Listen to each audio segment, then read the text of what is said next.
Alright, a very big welcome to you, my awesome viewers and listeners from all over the world. I'm glad to host you once again on The Truth with Ben Jokes, your trusted channel for political analysis. Governors, stop squandering fuel subsidy windfall. Now, the attempt to put this waste on governors will be resisted.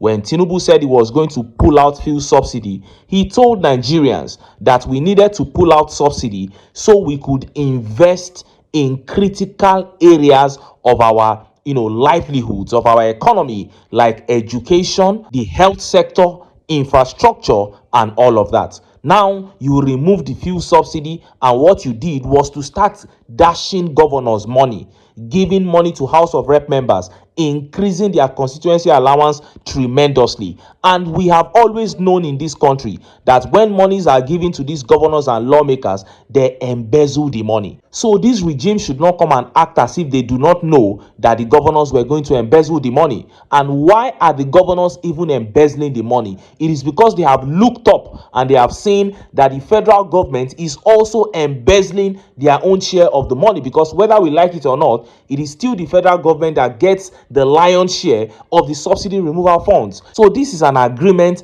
between governors, lawmakers, and the Tinubu cabinet to punish Nigerians. Nobody should try to put this blame on governors alone. This is an agreement by all parties, governors, lawmakers, and the Tinubu administration to loot the subsidy removal funds. Now, let us look at the top stories. First is that one coming out of Labour Party. The court has finally given a decisive judgment that all but hands the Labour Party back to His Excellency Peter Obi. And next is that one coming out of Ogun State. Youths caught INEC officials who were paid to rig the by-elections ongoing in the state right now. Ogun State youths prevented their rigging and vote buying, apprehended them, and locked them up in a room. A move that will cripple Tinubu's rigging plans if it is intensified in 2027. Before I show you details of these top stories and how Nigerians reacted,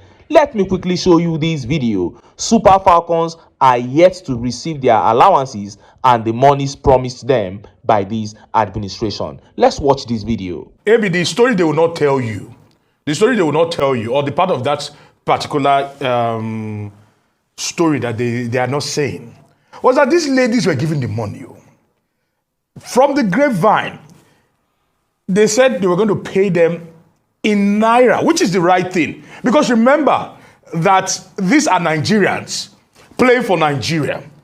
So they said, okay, well, your wage, your bonuses and all the daily camp allowances, when you total them, comes to $30,000. We're going to do $30,000 times 1,540. The exchange rate then was 1,530. But we'll say we'll give room for fluctuation. We'll pay you at 1,540. And they wanted to pay them in Naira. And the ladies said no. Most of them said, we don't play in Nigeria. What do we want to do with Naira? This is exactly what the Super Falcons said, led by Ajibade herself, and insisted that they will not receive Naira from the Nigeria Football Federation. And the Nigeria Football Federation said, no problem. If you are insistent on dollars, we will have to take it to the CBN. We'll pay this money to the CBN, and they will do the conversion, and when they get the dollars, they will pay you people. So that they were not paid is not the fault of the Nigeria Football Federation, because the president had instructed the NSC to pay all these people, and the NSC sent the money to the Nigeria Football Federation. The Nigeria Football Federation wanted to send the money to the ladies. The ladies refused and said they will not collect Naira. It is unfortunate, and I felt it's kind of embarrassing if you ask me. You saw that. Now, there are several things to comment on in this video. First of all, the main interviewee said the allowances of the Super Falcons was $30,000 for each person. And the federal government wanted to convert the $30,000 to Naira using 1,540 as the exchange rate. Now, the question is this. Why was their wages valued in dollars in the first place? Who valued it in dollars? Was it not the Nigeria Football Federation? Why did they do that? Do you know that Super Eagles also receive wages in dollars? So we cannot put this act on the girls. This is systemic failure. Secondly, nobody knew that Tinubu was going to gift them any huge sum of money. That was a surprise. So it was Tinubu himself who decided to announce the gift he was going to give to them in dollars, $100,000, instead of announcing the naira equivalent of that money. So you cannot put this on the girls. The same Tinubu promised to gift the female basketballers in dollars, not in naira. So are we going to say that it was the female basketballers that forced him to announce the gift to them in dollars? Please, let us stop telling lies. We have desecrated the naira. We have reduced the value of the naira and the relevance of the naira. All these government appointees you are seeing, check their pockets, check their wallets. You will not find naira. Dollars is what they spend. They have rubbished the naira.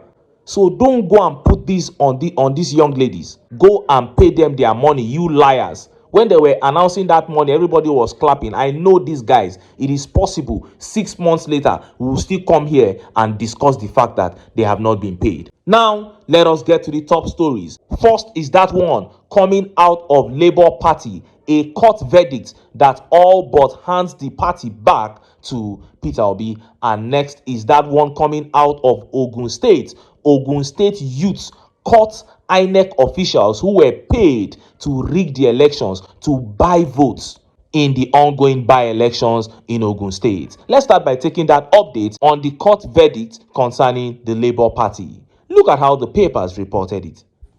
The Labour Party's leadership crisis took a decisive turn on Friday as the Federal High Court in Abuja dismissed Julius Abure's case against INEC, affirming he is no longer the party's national chairman. Reacting to the judgment, interim national chairman Senator Nenadi Usman said the decision removes every lingering doubt about Abure's status. This is another unambiguous affirmation of the rule of law and the Supreme Court's binding pronouncement. Usman declared, "The chapter is closed. We must put distractions behind us and rebuild the Labour Party into the disciplined, people-centered movement Nigerians deserve." Now, that was the Federal High Court saying that Julius Abure is no longer recognized as the chairman of the Labour Party. And then Senator Nenadi Usman, the caretaker national chairman that emerged from that mini convention held in Abia State by Peter Obi, Alex Oti, and other Labour Party chiefs, reacted to that judgment. She said it is a great judgment and they can now put aside all the distractions of Abure and begin to build the party. Now, recently, Peter Obi was speaking. He said they were still working on recovering the Labour Party, meaning the Labour Party is still an option on the table. But after this judgment came out, a lot of people had things to say. They said maybe they actually gave this judgment to the Peter Obi faction because they want to prevent Peter Obi from working with the coalition. So they are giving him the Labour Party to run on so that he will not be serious about the coalition. I am not saying those who said that don't have a point, but this issue is not as minute as you are looking at it. The people that are involved here are grown men, intelligent men, smart politicians who know what they are doing. From my own understanding, it is great news that as it stands, Peter Obi has won back the Labour Party. What I know is that the ticket, the presidential ticket of the Labour Party, will remain open and reserved for Peter Obi. What he is doing with the ADC is just collaboration. He is collaborating with the ADC. He is interested in the coalition. And when it is time for the ticket to go out, if the ticket comes to him, fine and good. That is if a good primaries is held, a primaries where they look at what each person has to bring to the table, then fine and good. But if he does not get the ticket, then the Labour Party remains open for him to always run on. And as I have said here repeatedly, all these platforms will bring out the same result for Peter Obi provided the election is free and fair. So what we actually need is a free and fair election. The platform is not the most important matter, because under a free and fair election, I believe that Obi will floor anybody. And just as Nigerians were yet reacting to that update from Ogun State began making the rounds. Ogun State youths caught INEC officials that were paid to buy votes and rig elections in Ogun State. See the video. 16th of August 2025.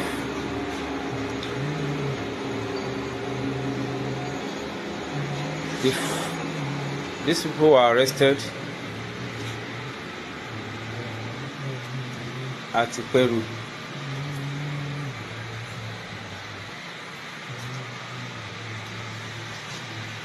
this Mr. Your name, please. Just times. Eh? Just times. Just times. You are who? I'm Harry's supervisor. Where do you work? I know. With the following woman. This woman too was arrested. Your name? Where do you work? INEC. The two of them are staffs of the INEC. They were posted here to conduct the by-election to the Federal House of Representatives. And instead of them to do the right thing, they were met obnobbing with politicians who sent for them to collect money. So this money was recovered from this INEC man. He claimed to have been sent for by a politician who contacted his constituency supervisor. It was the supervisor now that sent him to go and collect this money from the politicians. This money, huge amount of money was found on them. They are giving police useful information on this case. Not done yet.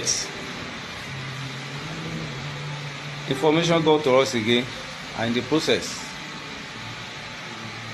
the INEC man revealed to us that he was met with